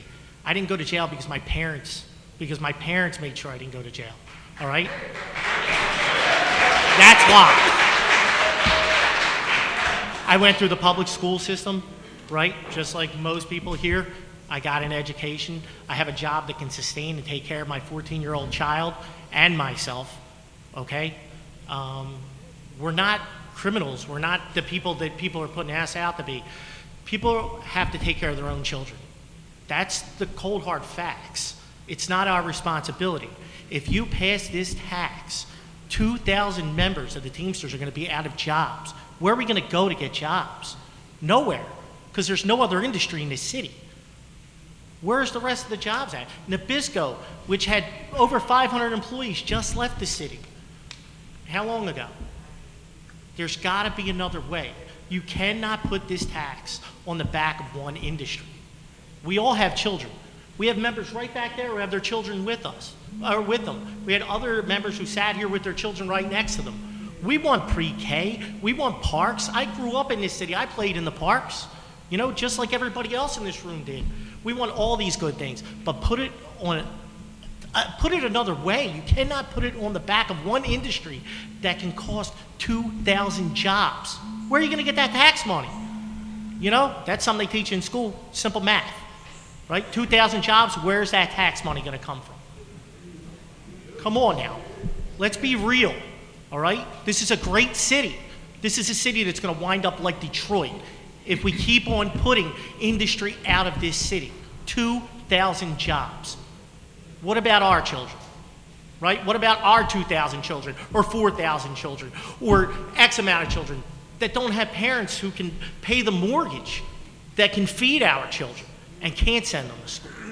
You have to put this on the back of several industries, not just one.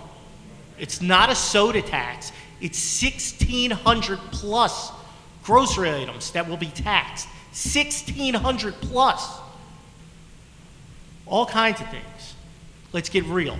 It's time to put this tax on the back of several industries. It's a tax that needs to be done a different way. And no one is responsible for taking care of anyone else's children except for the individual that wants to have them children.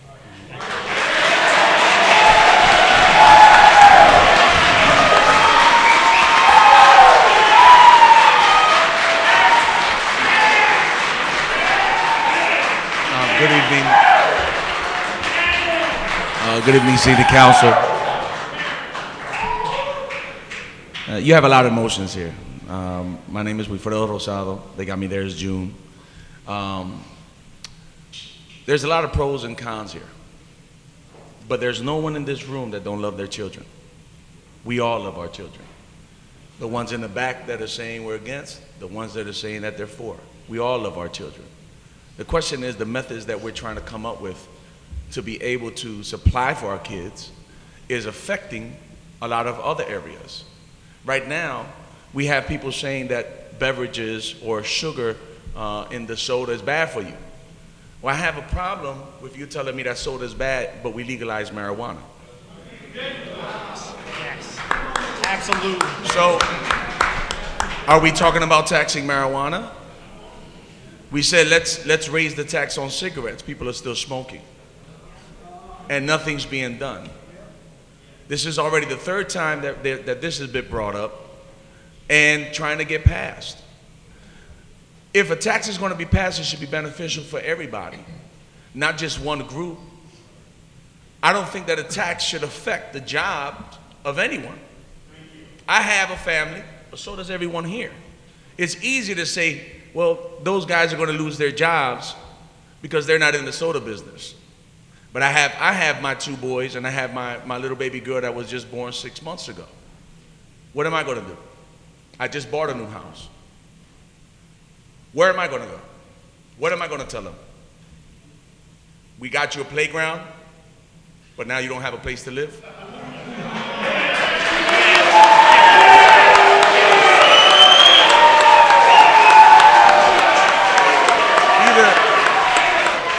Either we're going to, education, like my colleague said, education starts at home. Education starts at home. I teach my kids how to respect at home. I don't wait for them to go to school to learn how to respect. They learn how to respect in my house. They learn how to treat each other right in my house. And when you teach them young this and then they grow up, then they'll be better in the schools. Taxing soda doesn't give you better educate the kids. The teachers do. So do the parents. So directing yourself like my other colleagues here, directing them taxes to just one singular group, that's unfair. There's pro, there's con, but there's also right and there's wrong. So we need to think about these things because, like another gentleman said, it's on y'all. And you're going to be bad either way. If you're for it, you're going to be bad. If you're against it, you're going to be bad. But if you try to figure out where everybody benefits, then we'll be proud of you. Thank you.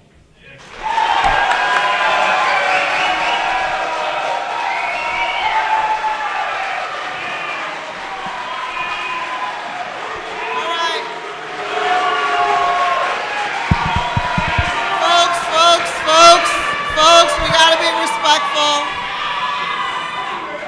We need to be respectful, please. Mike McCrae, Julie, Kathleen, Tony, and Susan, these will be the last ones. And then we'll turn it back over to the president to close it out.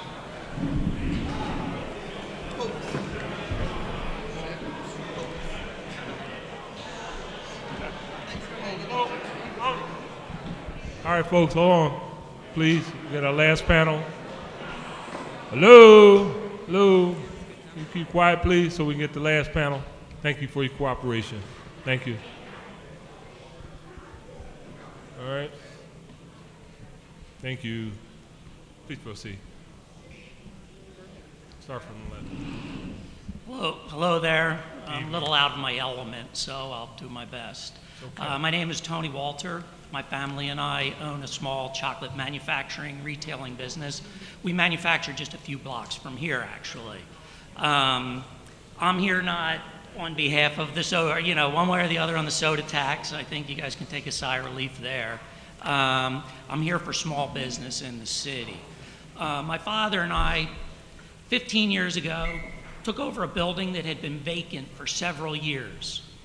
We spent years improving, began manufacturing chocolates there, and within our space, we now employ people. We have a gift basket company in there that employs people. Believe it or not, an organic mushroom farmer who's working on employing people. We have a coffee roaster and another chocolate manufacturer under our roof. So I'm here to ask you guys to work harder for the small business. I just have a short list. I'm not an accountant. I don't have lobbyists. I don't have an accounting department. I just have a small list of things I've compiled as a small business that we pay. Some of them are going to sound ridiculous to people back here, but that aren't small businesses. So here goes. Let me see if I can read this. The sign fees. We pay a fee for our dumbwaiter. We have a little dumbwaiter about this big, and we pay a fee. Our alarm registration, our fire alarm inspection, the tags for the fire extinguishers. We had a backflow preventer in our facility. Water department came along and said they don't like it, cost us another $2,400 to have a different one put in. We now have to have that certified every year. That's another fee. Some of these are state or federal. Our scales, our Center City District service fee for our retail store downtown. We clean our sidewalks. We always did. Now it costs us close to $1,000 for the guy with the little green broom. City trash fee, didn't used to have that. I also pay a waste hauler because sometimes our trash doesn't get picked up. Food certification classes. I pay for the classes, then somebody leaves. They've changed the rules, so we now have to have somebody on site at all times, not just one person to deal with that. Then, after we pay for the class, we then send the little diploma thing into the city and pay again for our little piece of paper from the city because that little diploma thing wasn't sufficient. Use and occupancy. We're now paying water runoff, which is significant. Obviously, real estate taxes, city wage tax. We're registered with the Department of Agriculture, so we pay a fee for that.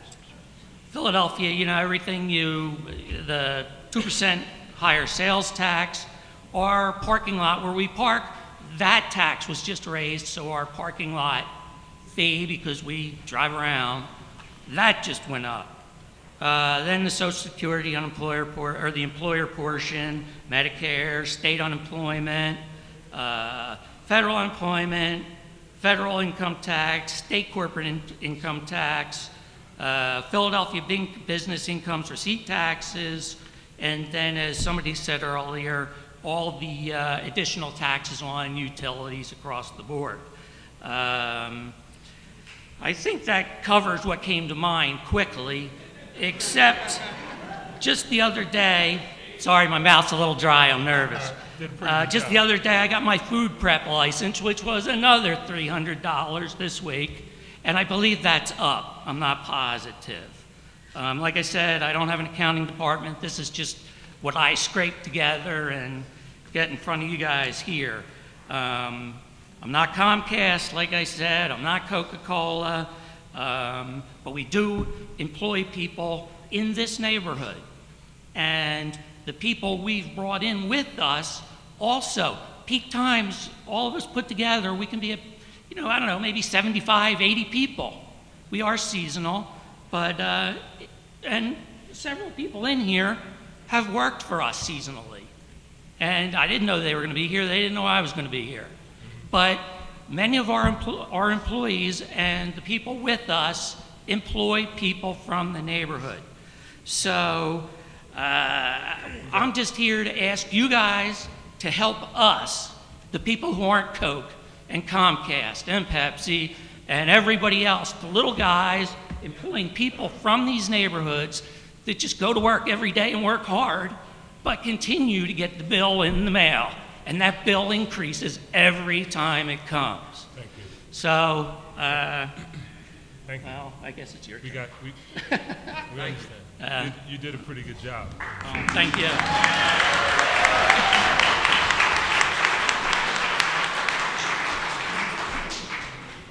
Thank you. Good evening. My name is Julie Kausler-Emig. I'm the Executive Director of Education Plus Health. And I'm thankful for the opportunity to provide testimony to City Council in favor of the sugary drink tax. I've spent the last 30+ years working to improve the social conditions and the outcomes of women, children, and families in Philadelphia. Sadly, I have seen many of those outcomes get worse over the last 30 years. Philadelphia is now known nationwide as the city with the deepest poverty rate. This is unacceptable. The city must take giant steps to address poverty. Education, beginning with early and quality early childhood education, is the only means and must be the sole priority for the city, state, and national leaders. Yet our state legislatures clearly do not agree, even in the face of bipartisan research and recommendations. And education has certainly not been at the forefront of the presidential campaigns. Very sadly, Philadelphia must take bold steps alone, increasing and improving education and quality developmental experiences for children and youth requires more money. And I do have to confess that I love Pepsi, and I will continue to drink Pepsi, but I drink it infrequently, so I'm not worried about the tax. And that's how it should be for all of us. If we're worried that anyone is going to be financially harmed from this tax, then they're consuming too many sugary drinks. I now operate 14 school-based health centers in Title I charter schools. Last year, 44% of the 5,000+ children that we served and screened as either overweight or obese. The health problems that these children will have because of being overweight beginning as a child will far outweigh the impact of a 3 cents per ounce drink tax that their parents will pay for the sugary drinks that they certainly consume in high quantities. Philadelphia, we have much bigger problems than the 12 cents extra tax that people will pay on a can of soda. I wish we didn't have to take these kind of actions, make these kind of decisions, but if we keep waiting for state and federal legislatures to figure out how to better fund education, particular early childhood education, our problems will continue to get much more worse. So I encourage you to consider supporting the sugary drink tax. Thank you.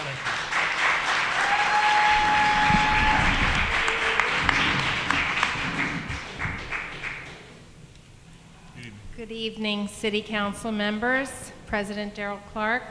I'm Kathy Brown McHale. I'm the President and CEO of SPIN. We're a nonprofit human service organization with high quality, inclusive early childhood education programs and lifespan services for people with autism and intellectual disability. In our 4 early childhood centers, SPIN provides high-quality pre-K, Head Start, early intervention, and child care for over 775 3 to 5-year-olds. Research has concluded that every dollar spent on high-quality preschool saves society between $9 and $13 in future costs. That's due to less need for special education, less juvenile delinquency and crime, fewer school dropouts, and less unemployment. Additionally, the investment in pre-K supports families to work, improves parenting skills, and creates jobs. That's an investment that we cannot walk away from. In high-quality preschool, children experience an interactive child-centered day where they develop foundational social, emotional learning and literacy skills. The children develop a curiosity for science and math and learn to care about and interact with their peers. They learn to care for their health needs, eat and learn about healthy foods, and develop early leadership skills. And it's simply remarkable to see the difference in these kids from September to June. And over 2 years in high-quality preschool, the children have the skills that they need to be successful in school, with 20% more graduating from high school and going on to college than those who do not attend quality preschools. The funding per child is less than we need. Our teachers at our organization are all certified in early childhood education, yet they earn $10,000 less than if they worked in the school district. The teacher assistants earn between $12 and $12.50 an hour, which is about $10 an hour less than a living wage in Philadelphia. And there is no money to acquire, renovate, and supply a proper preschool building. Most years, my organization barely breaks even to provide these programs. And we have many of the same costs that business has. And this year, we are losing money to provide these high-quality services. Only 1 in 3 Philadelphia children has access to quality pre-K.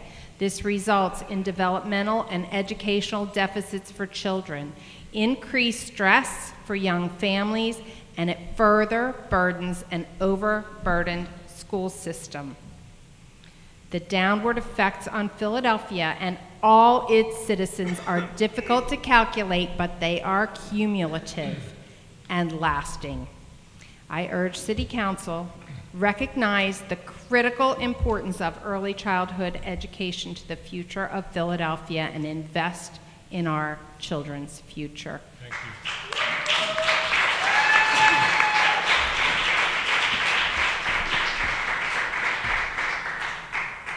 Thank you. My name is Michael McCrae. I'm at the Feltonville Recreation Center, just about a stone's throw from here.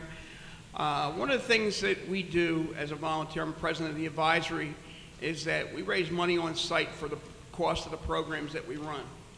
I'm also president of the citywide advisory, and between us, there's over 150 advisories across the city, each one in a different playground, park, or rec center that raise that kind of money. And on our half, it's somewhere between 90 and 95% of the program dollars come from one site and locally raised up through the staff, through the volunteers, through grants, through donations, through businesses, and wherever else we can get. Because that's what it is. The city doesn't have the money to apply to that. We have to make up the difference in what it costs to run those programs. And one of the reasons why I moved to my neighborhood almost 30 years ago, where I am now, is because my recreation center is right next to the library, right next door, and across the street are 2 schools. So everything was all one big complex that the kids can go. You get out of school, walk across the street, and get to the library or the rec center without crossing one street, right across the street. And that was really good design, I guess. I don't know if every neighborhood's like that. I wish it was, but that was a great design. That's what sold me. The biggest thing that sold me on why I moved and where I moved to. I've been living in Feltonville for 29 years, almost 30 years. But one of the things that I noticed tonight, and I'm going to make this short because I'm usually very long-winded, and everybody, he's laughing at me, but you're right, Darryl, you know that, right? I want to make it short, but I realize it's getting late. But one of the things I noticed tonight was that we all talked about this, and I heard a lot of the different arguments for and against all of this. And there were some good arguments. I can't have too much of a, I don't have too much of a grudge with any of it. I heard everybody making some good arguments. What I didn't hear was, I said, if you don't want the sugary drink tax, then come up with an alternative. We need to do rebuild. We have to do rebuild. It's not time. We've been kicking this can down the road for 16 years through 2 administrations. We can't afford to do that anymore. It's got to get done. We got to pay for it. If you got a better idea, I'm more than willing to listen. At this point, we cannot kick that can down the road another year. Thank you.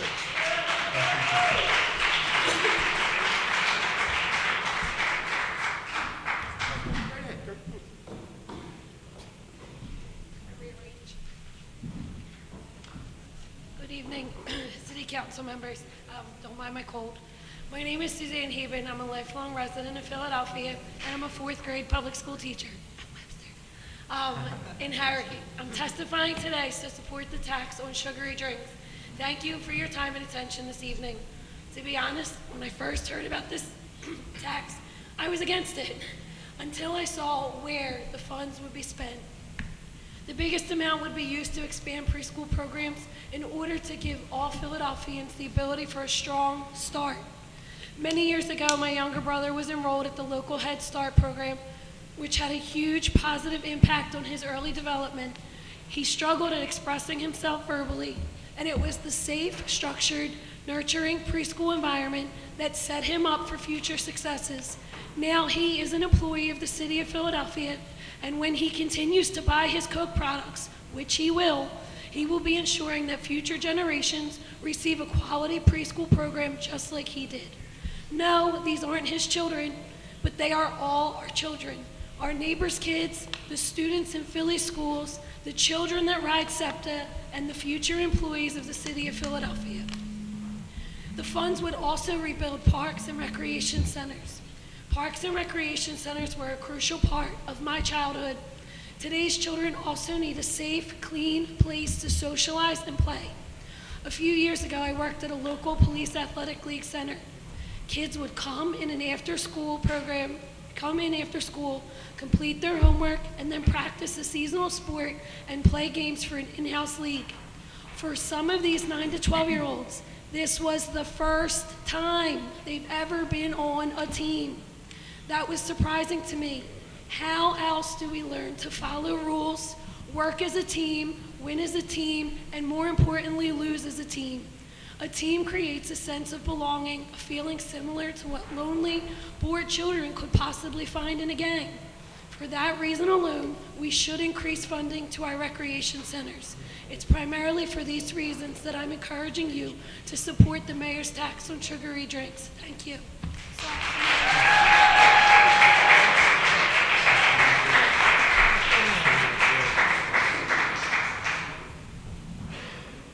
Hello again. My name is Lisa Wismer. I hear a lot of people were talking about we care about our kids and everything, and Ms. Gim hosted an education forum at Thomas Edison, and I was there, and I see some other faces that were there, and I want to thank you, Ms. Gim, personally, because our school has working water fountains now.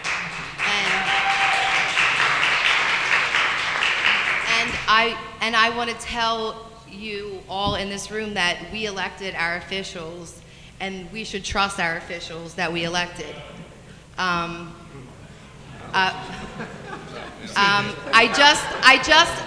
was just reading, I was reading throughout, listening to all this stuff, and I was just like, what's going on? And I read the latest, Fox 40 in Sacramento just reported that sugary taxes are not a deterrent. So everyone can be happy because they're still going to drink soda, no matter the sugary tax on it. I will say that there have been longitudinal studies directed at pre-kindergarten and students who attend pre-kindergarten versus students who don't. And students who do attend pre-kindergarten, quality pre-kindergarten, they do better on their standardized tests, they graduate from high school, they have higher rates of employment, and they have less rates of going to prison. And those are statistical facts that have been studied since 1960. So, I mean, it's not a lie, it's not like some new thing. This has been studied for years and years and years. So I think that it's important that we invest in our kids, even the ones who have parents that may not take care of them. They do take care of them, they do their best. Sometimes we have kids that both their parents are deceased. I have a kid in my classroom whose mom died when he was 4, and now his dad's in ICU bleeding internally. So, I mean, the family dynamics are real different and in Philadelphia and everywhere else. And I mean, I don't think it's going to be as bad as Detroit and Flint and all that other stuff that you're saying. If we have a soda tax, the whole world is not going to fall apart. If we pay an extra 50 cents for a 16-ounce bottle of soda. I really don't think that's going to happen. And if it does, I'm sure City Council will revoke the tax and do something else and find another way. But I'm just saying, I trust my officials, and I trust that they'll invest in our future and our students' futures and our city's future. Thank you. Thank you.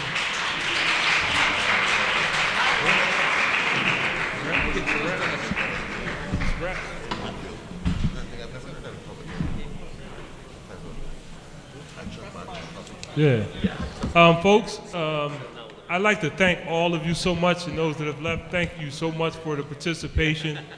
This is about what your government is about. In action.